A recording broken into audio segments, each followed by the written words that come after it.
Penang থেকে pulao Penang যেতে যে বড় ব্রিজটা পড়ে আজকের আমরা এই ব্রিজের পথে দিয়ে জার্নি করছিলাম, যেহেতু আমাদের কাজ ছিল পোলাও পেনাং এর। তো আসসালামু আলাইকুম গাইস, আপনাদের সকলকে স্বাগতম আজকের ব্লগ ভিডিওতে।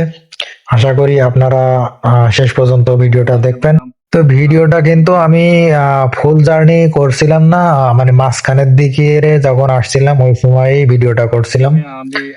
তো আমরা এক সময় কিন্তু এই ব্রিজের পথ দিয়ে আহ যাওয়া আসা বা জার্নি করছিলাম প্রায় 1 বছর, যেহেতু আমরা কাজ করতাম পোলাও পেনাঙে। আর আমাদের যে রুমটা ছিল ওই সময় বাতুহাটে। তো আমাদের যে কোম্পানি ছিল, কোম্পানি আমাদের নিয়ে আসা যাওয়া করতো। আর কাজটা ছিল যে কাস্টম যে অফিস আছে, ওই অফিসের পাশে যে বড় জাহাজ এসে যে জায়গায় দাঁড়ায় আর কি, বিভিন্ন রাষ্ট্র থেকে ওই জায়গায় কাজ ছিল। আর এখন যে কোম্পানিতে কাজ করি আমি, তো 2021 সাল থেকে ওল্ডিং এর কাজ করি। তো এখন আমাদের বিভিন্ন ফ্যাক্টরিতে বিভিন্ন জায়গায় যে কাজ করতে হয়। তো আজকের আমাদের কাজটা ছিল পোলাও পেনাঙে।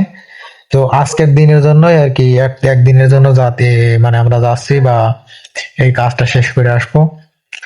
আজকেরই কিন্তু কাজটা শেষ করতে হবে, যেহেতু এই এই সমস্ত কাজ মানে ইমার্জেন্সির কাজ, যার কারণে আর কি মাঝে মধ্যে এইসব কাজে যাওয়া পড়ে। তো এই ব্রিজটা দিয়ে জার্নি করছিলাম, তো ভাবলাম আপনাদের জন্য বা আপনাদের উদ্দেশ্যে একটা ভিডিও করি, যেহেতু আমি মাঝে মধ্যেই ভিডিও করি বা ভিডিও আপলোড করি আপনাদের উদ্দেশ্যে।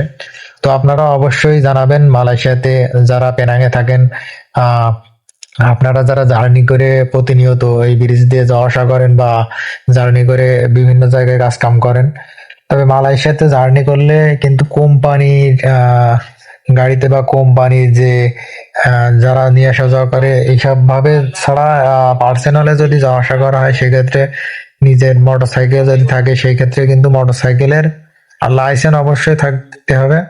বা লাইসেন্স না থাকলে বর্তমান সময়ে নিজে নিজে জার্নি না করাটাই সেফ, যেহেতু এখন খুবই একটা সমস্যার ভিতর দিয়ে দিন পার করছে মালয়েশিয়ায় যারা প্রবাসী আছে বা মালয়েশিয়ায় যারা কাজ কাম করছে।